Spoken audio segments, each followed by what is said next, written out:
Hello friends, good afternoon. जैसा कि आप सबको पता है कि प्रीलिम्स की एग्ज़ाम जो बीपीएससी 72nd के काफ़ी नज़दीक है और इस प्रीलिम्स की एग्ज़ाम में करंट अफेयर्स एक बहुत बड़ा सेगमेंट है। तो इस प्रिपरेशन को आपके लिए आसान बनाने के लिए द ब्रिलियंट बिहार ने लॉन्च किया है करंट अफेयर्स का सीरीज, जहां पे हम डेली आधे घंटे करंट के जो इम्पोर्टेंट क्वेश्चंस है उसको डिस्कस करेंगे ताकि आपका रिवीजन भी आसान हो जाए और कुछ छूटे ना। इस करंट को कंपाइल करने के लिए हमने यूज किया है जो भी लीडिंग न्यूज़पेपर्स में पिछले 1 साल से न्यूज रही है, साथ में जो मंथली मैगजीन्स आती हैं उससे भी हमने चीज़ों को निकाला है। तो it will make your preparation easy and this series will continue till your exam prelims exam. और ये डेली 3:30 टू 4 PM पे लाइव आपको यूट्यूब पे मिलेगा। तो चलिए शुरू करते हैं। The very first question is talking about project him सरोवर। तो ये प्रोजेक्ट हिम सरोवर क्या है? तो ये प्रोजेक्ट में आपको इस क्वेश्चंस में जो 4 ऑप्शंस है, this is the very first option is talking about it has been launched in Ladakh for water security. Second option is it is an initiative only for afforestation. तीसरा है हाइड्रो इलेक्ट्रिक प्रोजेक्ट और चौथा है दो private companies से related है।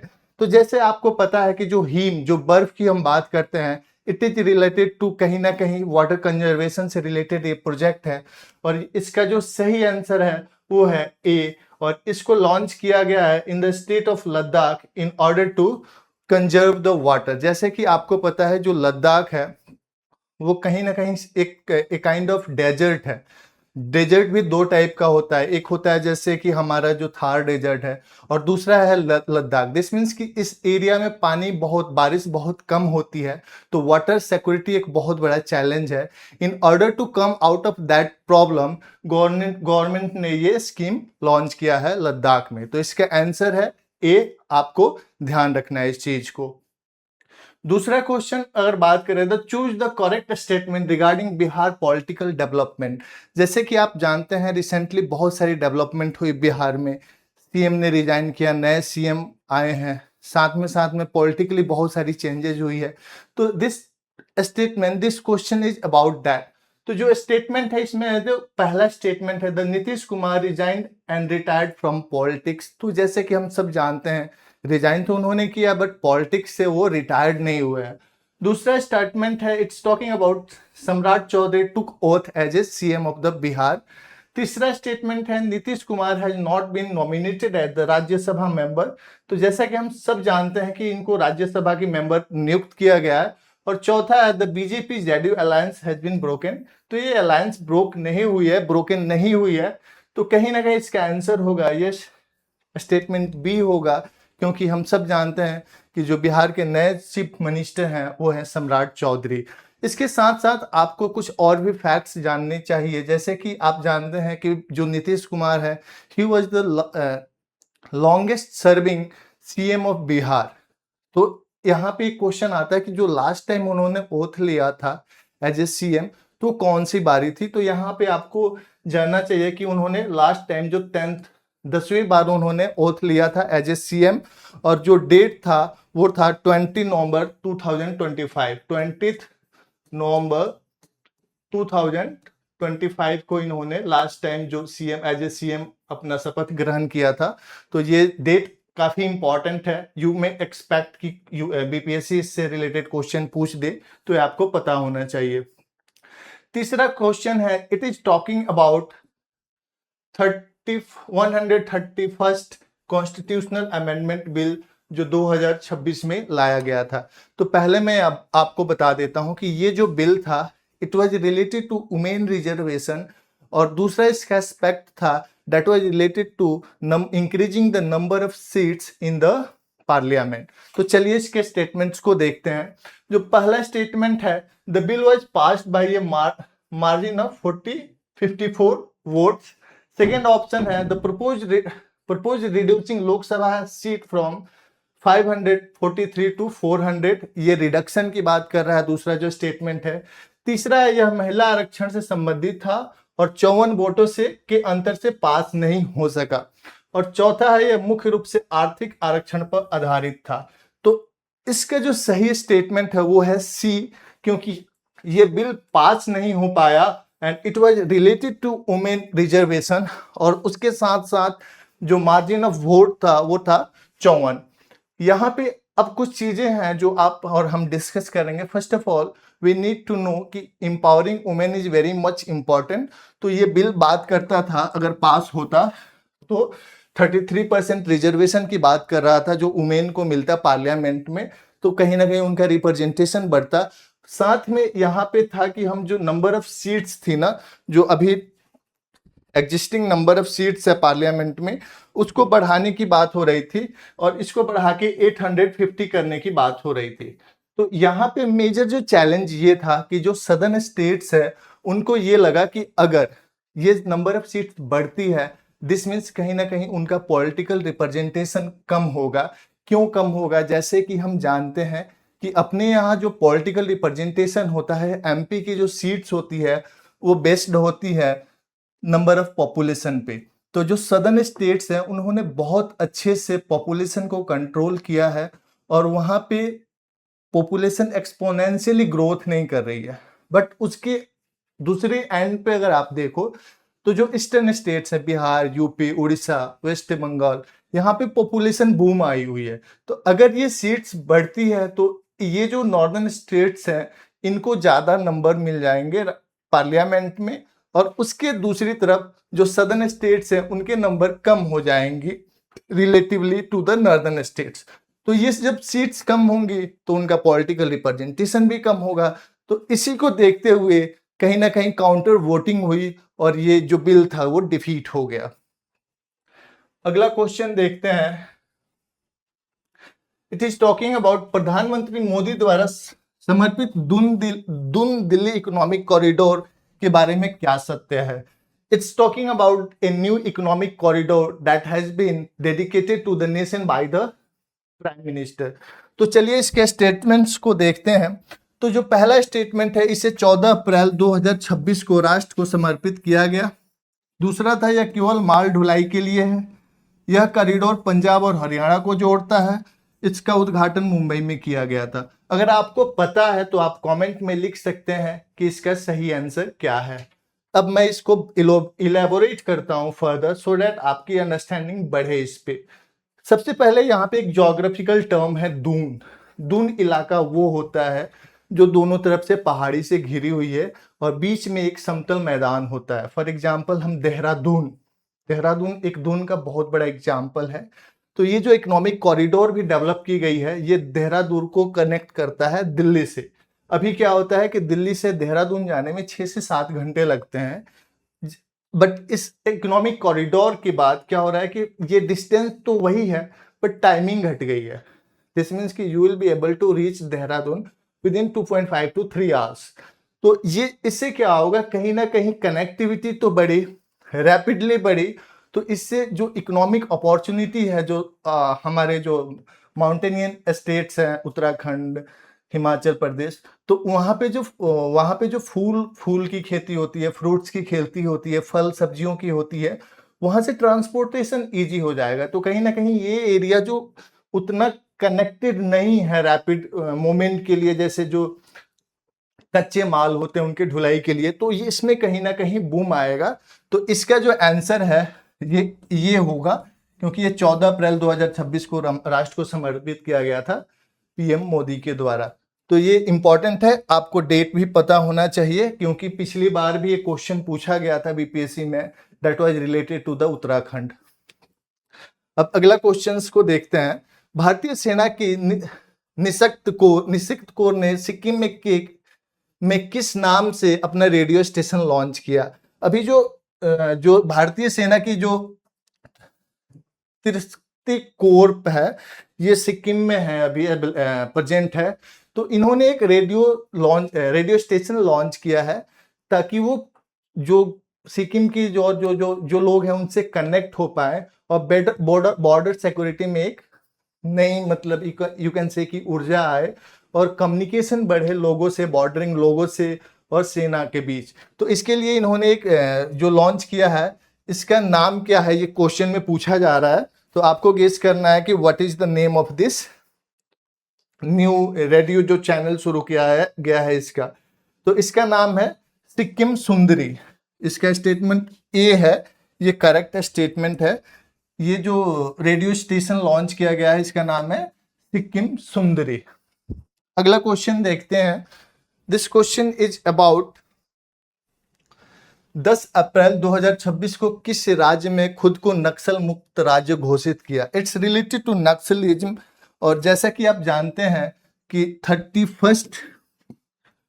31 मार्च 2026 को home ministry ने ये कहा कि now India is free of Naxals. इसके लिए होम मिनिस्ट्री ने एक मूवमेंट भी चलाया था, मूवमेंट सक्सेसफुली इस नक्सलिज्म का जो थ्रेट था इसको काउंटर किया।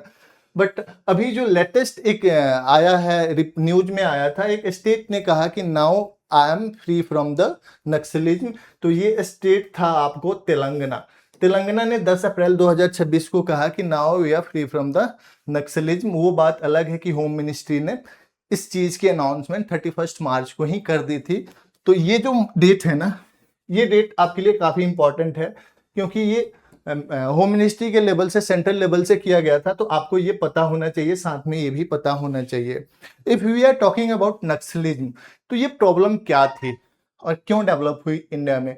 तो यहाँ पे आपको ये जानना है कि the problem of Naxalism started in 1970s की जो दौर था उसमें शुरू हुआ था। और इसका मेन रीजन था economic deprivation of the people, जो एसटी पीपल रहते थे उन एरियाज में। Along with that the failure of that thing, land reform, जो लैंड रिफॉर्म का फेलियर हुआ था वो भी एक रीजन था। Plus lack of education and basic amenities in those areas भी एक रीजन थे, क्योंकि वो लोग उतने अवेयर नहीं थे अबाउट देयर राइट्स। तो जो नक्सल लीडर्स होते थे ना, वो उनको इजीली मैनिपुलेट कर पाते थे इस वे में कि if we are not protecting our land then government will come and they will hijack our resources. तो इस बहकावे में आके ये लोग नक्सल को ज्वाइन करते थे और ये मूवमेंट जो था अगेंस्ट द स्टेट था। दिस मीन्स कि वो गुरिल्ला वॉरफेयर करते थे अगेंस्ट द स्टेट।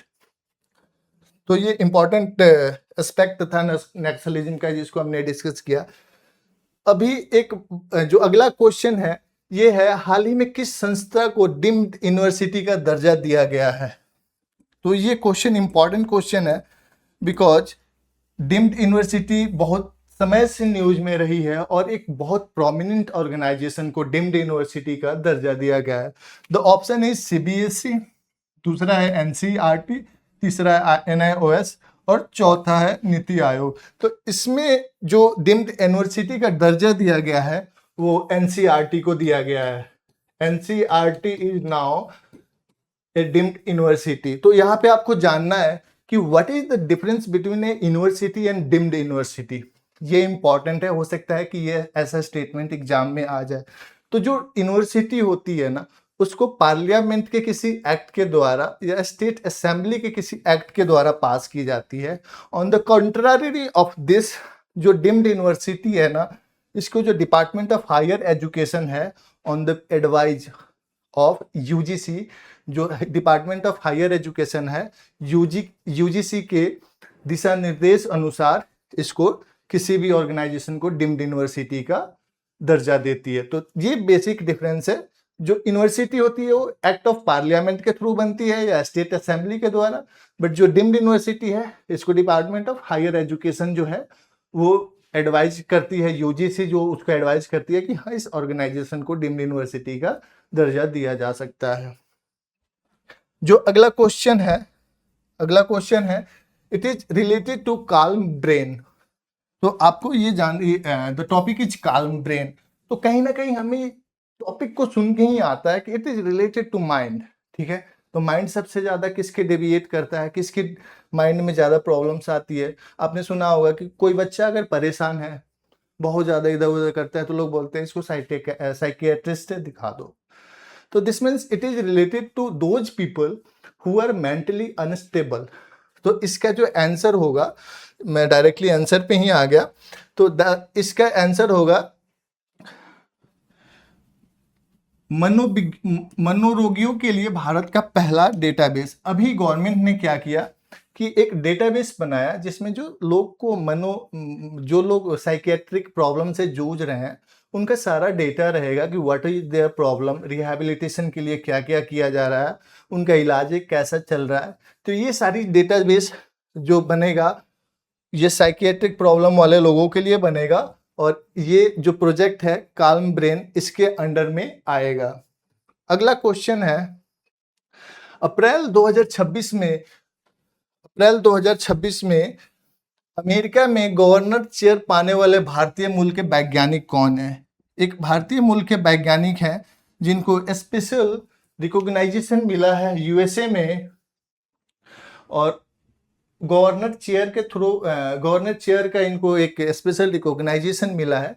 तो इनका नाम क्या है? तो ये जो वैज्ञानिक है इनका नाम है दीप जरीवाला, और इनको जो मिला है स्पेशल चेयर का रिकॉग्नाइजेशन, ये मिला है because of his work in nano electronics में इन्होंने अद्भुत काम किया है। बिकॉज ऑफ दैट इनको ये अवार्ड और ये रिकॉग्नाइजेशन मिला है। अगला क्वेश्चन है question number 10, that is related to which police force was awarded the president's police colour. तो इसमें जो प्रेसिडेंट पुलिस कलर होता है ना, ये काइंड ऑफ हाईएस्ट ऑनर होता है जो एक स्टेट पुलिस को मिलता है because of their extra ordinary discharge of duty. जो अब वो कुछ अद्भुत करते हैं अपने स्टेट की जो पुलिस होती है स्टेट के लिए, तो इनको ही अवार्ड मिलता है। और ये रिसेंटली जो अवार्ड मिला है वो उड़ीसा और उत्तराखंड पुलिस को मिला है। तो ये आपको पता होना चाहिए। इसके बाद जो अगला क्वेश्चन है, it is related to where was the Mahakal the master of time conference held. Recently एक master of time conference held हुआ था, रखा गया था, आयोजित किया गया था। तो ये पूछ रहा है कि ये कहाँ पे हुआ था। तो ये अगर आप थोड़ा सा दिमाग लगाओ इस क्वेश्चन में, तो ये this question in itself is giving the answer, because we know Mahakal is कहाँ पे है? महाकाल उज्जैन में है, महाकाल की मंदिर है। तो ये जो कॉन्फ्रेंस हुआ था ये उज्जैन मध्य प्रदेश में हुआ था। तो ये इंपॉर्टेंट है, you can remember it by the name of God Shiva, जहाँ पे उनको महाकाल की मंदिर है, उससे आप इसको रिलेट करके याद रख सकते हैं। क्वेश्चन नंबर 12 है, the status of which Indian sant was unveiled in Seychelles USA. Recently क्या हुआ कि एक इंडियन महात्मा का जो स्टेटस होता है उसको यूएसए के जो सीटल प्रोविंस है वहां पे अनावरित किया गया है। तो ये महात्मा कौन है? तो आपको पता होगा, और जैसे कि आपको चिकागो कॉन्फ्रेंस याद होगा, तो जो स्वामी विवेकानंद हैं वो कहीं ना कहीं यूएसए में बहुत प्रोमिनेंट हैं because of that Chicago conference जो हुआ था, सम्मेलन हुआ था उसके लिए। तो इसमें स्वामी विवेकानंद को सम्मानित किया गया है यूएस के सीटल्स जो प्रोविंस है वहां पे। तो इसका स्टेटमेंट ए जो है वो सही आंसर है। तो आपको ये भी याद होना चाहिए कि जो चिकागो कॉन्फ्रेंस हुआ था वो कब हुआ था? तो ये हुआ था 1893 में। तो 1893 में जो चिकागो कॉन्फ्रेंस हुआ था वो हुआ था, ये आपको पता होना चाहिए। अब अगला क्वेश्चन है, who has been selected to represent India at the World Youth Parliament 2026। जैसे कि आपको पता है कि बीपीएससी में जो क्वेश्चंस आते हैं तो उसमें इस तरह के क्वेश्चंस को पूछा जाता है रिप्रेजेंटेशन से रिलेटेड, और कि कौन उसको कहाँ पे प्रेजेंट किया। तो पर्सनालिटी बहुत इंपॉर्टेंट एस्पेक्ट है बीपीएससी के एग्जाम में। तो यहाँ पे जो आंसर है ये है क्वेश्चन नंबर 13, इसका आंसर होगा ए, और ये है स्तुति प्रधान फ्रॉम सिक्किम। ये लड़की को सिलेक्ट किया गया था to represent India in world youth parliament. तो दूसरा एस्पेक्ट यहाँ पे जानना ये इंपॉर्टेंट है कि why we are having this particular event, ये क्यों रख रहे हैं? Because we want to empower our youth related to the field of policy making, governance, sustainable development. इन सारी चीज़ों से हम यूथ को अवेयर कराना चाहते हैं, उनको मोटिवेट करना चाहते हैं पॉलिटिकली और you can say development wise, so that they can become the leader of our world in the future। अगला क्वेश्चन है, ये क्वेश्चन बड़ा इंपॉर्टेंट है, बहुत इंटरेस्टिंग भी है। It is talking about who launched India's first port of refuge. ये port of refuge होता क्या है? अभी इंडिया में एक एक इंडस्ट्रियलिस्ट है, इन्होंने इसको लॉन्च किया है। जैसे कि आप जानते हैं, जब समुद्र में नाव चलती है, जब जहाजें बड़ी बड़ी चलती हैं, तो they are bound to have some emergency. तो वो अगर इमरजेंसी आ गई, ऑयल सीपेज से रिलेटेड हो गया, क्रू मेंबर से रिलेटेड हो गया, कुछ माल फंक्शनिंग हो गया जहाज का, तो वो कहाँ पे एंकर करेगी? तो उसके लिए होता है पोर्ट ऑफ रिफ्यूज। और ये जो पोर्ट ऑफ रिफ्यूज इंडिया में लॉन्च किया गया है, it has been launched by Adani ports and economic zone limited. तो इसका आंसर ए है, ये आपको पता होना चाहिए। अगला क्वेश्चन, जो क्वेश्चन नंबर 15 है, who launch the cyber security program E safe her for rural women. तो रूरल वुमेन के लिए ये साइबर सिक्योरिटी प्रोग्राम लॉन्च किया गया है। तो ये साइबर सिक्योरिटी जो प्रोग्राम है, इसको लॉन्च किया है CDAC Hyderabad along with Reliance foundation. तो रिलायंस फाउंडेशन और सीडेक हैदराबाद जो स्टेटमेंट 1 है, ये इसका करेक्ट आंसर है। इसके द्वारा इस प्रोग्राम को लॉन्च किया गया है in order to create awareness among the women related to cyber security. जैसे कि आप देख रहे हैं, साइबर सिक्योरिटी से रिलेटेड बहुत सारी केसेस आ रही है। तो अगर हम एम्पावर करेंगे वुमन को, then they will be able to counter such threat. अगला क्वेश्चन देखते हैं, जो क्वेश्चन नंबर 16 है, it is related to which statement is true regarding the first phase of census 2027। ये बहुत इंपॉर्टेंट है question. It is talking about the first phase of census 2020, जो अभी जो सेंसस चल रहा है उससे रिलेटेड है। तो पहले हम इसके आंसर को जाने, before that I would like to make you understand certain aspect of this census। तो पहला चीज, ये जो सेंसस हो रहा है, ये 2 पार्ट में हो रहा है। 2 पार्ट में, पहले में क्या होगा, फर्स्ट पार्ट में जो हाउसिंग से रिलेटेड डेटा है, हाउसिंग से रिलेटेड जो डेटा है उसको एकत्रित किया जाएगा, और दूसरे पार्ट में पॉपुलेशन से रिलेटेड जो डेटा है उसको एक्वायर किया जाएगा। इसके साथ साथ इसमें दूसरी एस्पेक्ट क्या है, इस सेंसस में कास्ट सेंसस को भी इंक्लूड किया गया है। दिस मीन्स कि not only the census will be conducted, it will be conducted on the basis of caste also। उसके साथ साथ इसमें सेल्फ इन्यूमरेशन का पोर्टल है, सेल्फ इन्यूमरेशन का पोर्टल है। दिस मीन्स कि थ्रू दिस पोर्टल आप इंडिविजुअल, जैसे मेरे को अपना सेंसस में पार्टिसिपेशन लेना है, अपने को रजिस्टर करना है, तो I will use the portal, जो सेल्फ इन्यूमरेशन पोर्टल है, and I will be able to register myself. अपनी जो भी डिटेल्स है मैं उसको वहां पे सबमिट कर पाऊंगा। उसके साथ साथ एक और इम्पॉर्टेंट पार्ट ये है इस सेंसस का, it will be conducted totally digital. This means कि मैनुअली नहीं की जाएगी, टैबलेट, मोबाइल, लैपटॉप के थ्रू इसके जो भी सेंसस के अधिकारी होंगे उस सेंसस को कंडक्ट करेंगे। नाउ अब हम देखते हैं इसका आंसर क्या है। जो क्वेश्चन नंबर है आपका 16, इसका आंसर होगा बी, क्योंकि ये जो स्टार्ट हुआ सेंसस, इसकी जो स्टार्टिंग की डेट है, that is it started on 1 अप्रैल 2026। और पहले पार्ट में क्या होगा, हाउसिंग से रिलेटेड डेटा को एक्वायर किया जाएगा। अगला क्वेश्चन हम देखते हैं, जो क्वेश्चन नंबर 17 है, it is related to endangered species, which endangered species has been successfully conserved through a jump start approach। तो एक भारत का ही इंजेंडर्ड स्पीसीज है जिसको हम जंप स्टार्ट अप्रोच के थ्रू कंजर्व करने की कोशिश कर रहे हैं। द स्पीसीज का नाम क्या है? अगर आपको पता है, you can write it in the comment section below, but मैं आपको बता देता हूँ। This species is great Indian bustard, GIB। कहाँ पाया जाता है? ये पाया जाता है मेनली राजस्थान में, और इसको कंजर्व कहाँ किया जा रहा है? Under the jump start approach, Gujarat में। तो ये दोनों आपको पता होना चाहिए कि राजस्थान की स्पीसीज से जंप स्टार्ट अप्रोच के थ्रू हम इसको गुजरात में कंजर्व करने की कोशिश कर रहे हैं। स्पीसीज का नाम है ग्रेट इंडियन बस्टर्ड। प्लस ये जो स्पीसीज है ये शेड्यूल 1 में आता है। दिस मीन्स कि इसकी जो प्रोटेक्शन की लेवल है वो सबसे हाईएस्ट है। जो शेड्यूल 1 में जो भी स्पीसीज आती हैं उनकी प्रोटेक्शन का जो लेवल होता है वो हाईएस्ट होता है। कौन से एक्ट के अंडर आती है?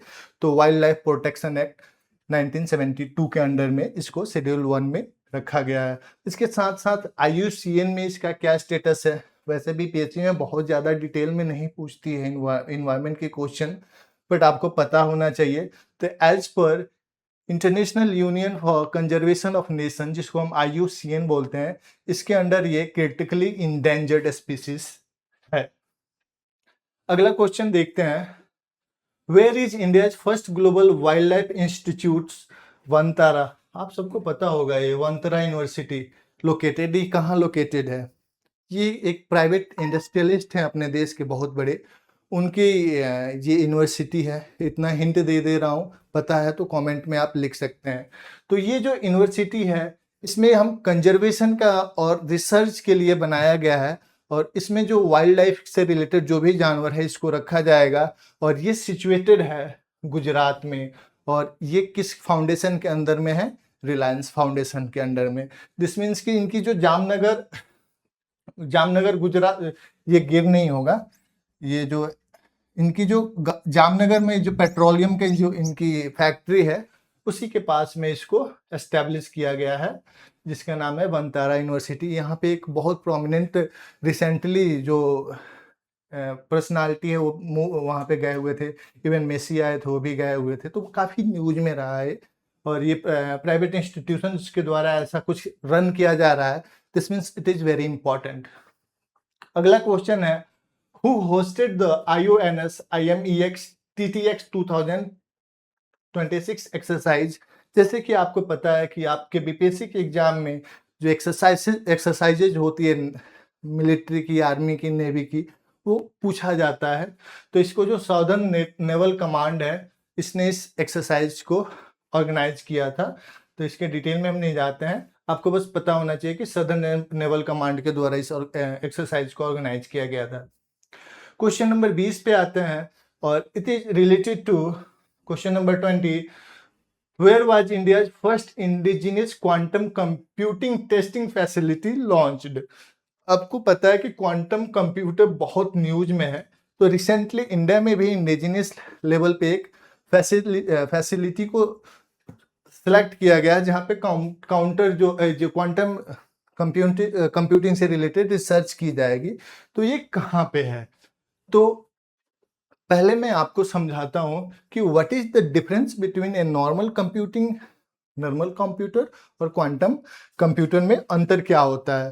तो जो नॉर्मल कंप्यूटर होता है it acts on bits, this means कि इसमें जो बेसिस ऑफ डेटा होता है वो जो इनपुट लेता है वो बिट्स में लेता है। दिस मीन्स कि इधर इट विल एक्सेप्ट 0 और 1, नॉट बोथ।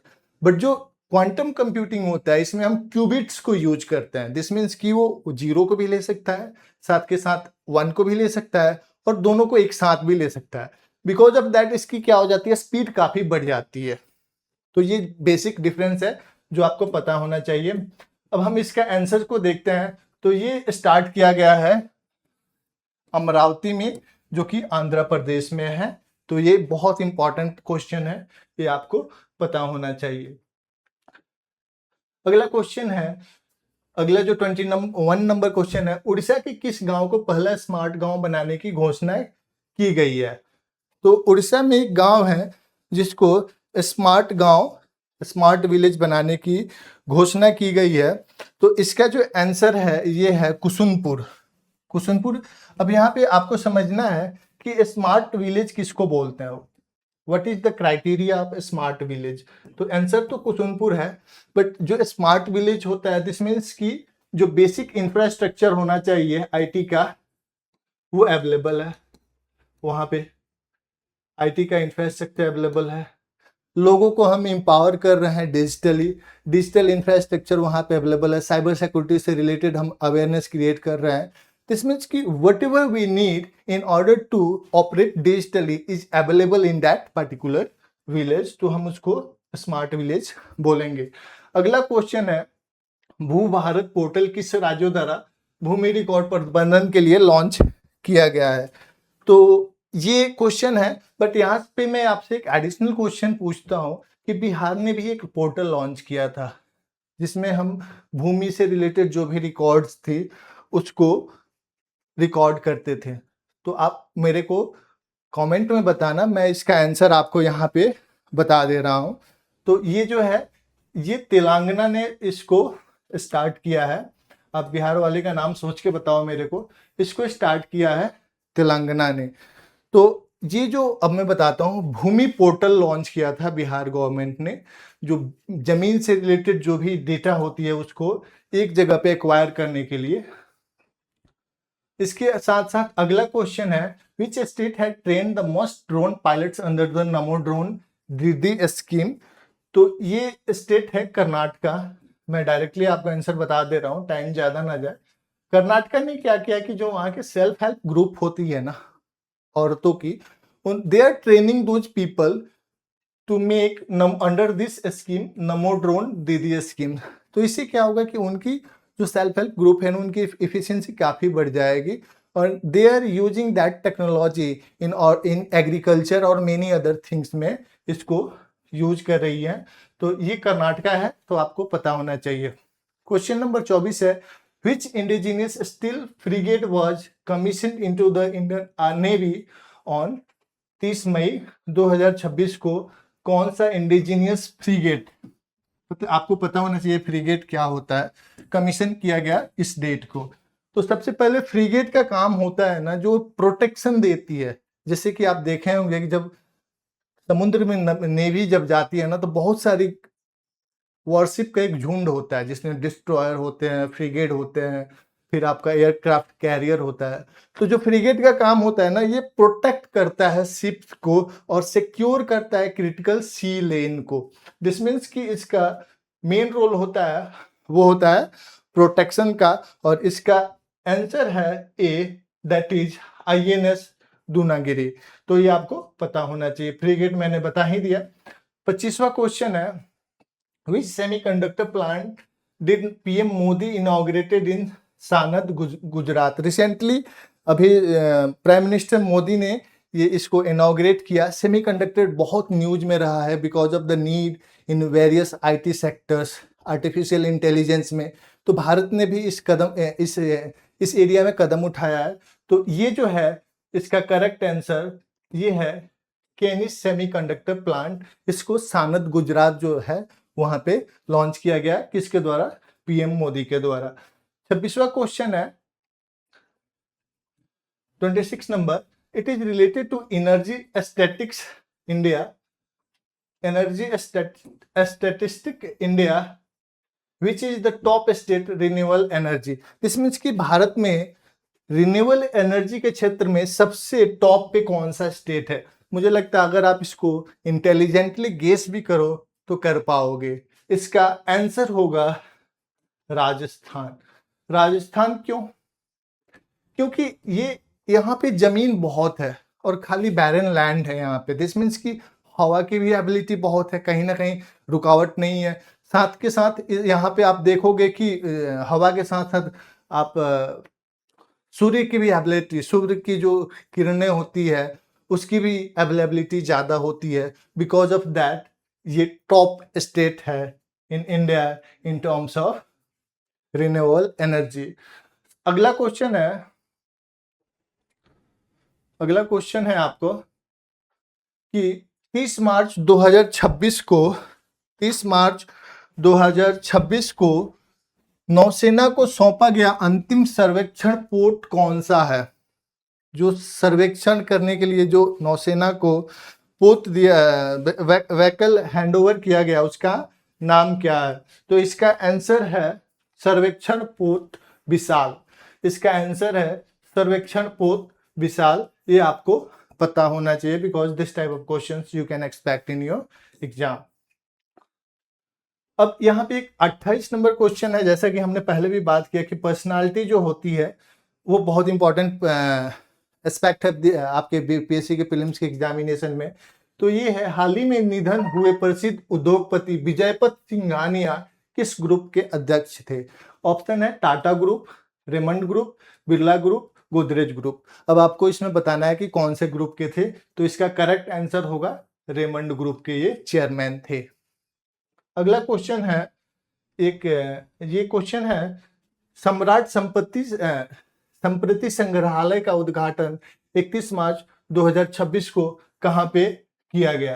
तो ये एक संग्रहालय है एंड इसका उद्घाटन कहाँ पे किया गया, तो ये आपको बताना है इस क्वेश्चन में। तो इसका जो आंसर होगा वो क्या होगा, आप गेस करके बताओ मुझे। आप कमेंट में लिख सकते हो इसका आंसर क्या होगा।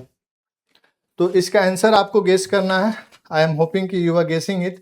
तो इसका आंसर जो है वो है Koba, Gandhinagar, Gujarat. It is related to Jainism. Jain से धर्म से रिलेटेड है। बिहार में जैनिज्म का ओरिजिन हुआ। इस एस्पेक्ट से भी ये क्वेश्चन इंपॉर्टेंट हो जाता है। और ये जो सम्राट थे, इनका नाम था सम्राट संप्रति, ये जैन धर्म के अनुयायी थे। इस एस्पेक्ट से भी ये क्वेश्चन इंपॉर्टेंट हो जाता है आपके एग्जाम के लिए। अगला क्वेश्चन है 30 नंबर, जो राजस्थान में एचपीवी वैक्सीनेशन शुरू किया गया था, इसका किस एज ग्रुप को टारगेट कर रहा है। तो सबसे पहले आपको पता होना चाहिए कि एचपीवी वैक्सीन होता क्या है। इसको बोलते हैं हम ह्यूमन पिपिलोमाना वायरस। ये जनरली लड़कियों को होता है and because of this virus जो सर्विकल कैंसर की जो बीमारी है ये बहुत ज़्यादा पाई जाती है। और इस बीमारी को आप कह सकते हैं कि स्टार्ट करने में इस वायरस का सबसे ज़्यादा रोल होता है। तो यहाँ पे हम टारगेट कर रहे हैं जो 14 इयर्स एज ओल्ड की लड़कियां होती है, उनको हम वैक्सीनेट करें ताकि इस वायरस का प्रकोप कम हो सके। एंड ओवर द टाइम जो सर्विकल कैंसर की केसेस बहुत ज़्यादा हो रही है अपने देश में, इसको हम कम कर पाए। तो आज के सेशन में हम इतना ही देखते हैं। कल का सेशन 3:30 बजे से जो फिर होगा, हम आगे के क्वेश्चंस को डिस्कस करेंगे। Thank you.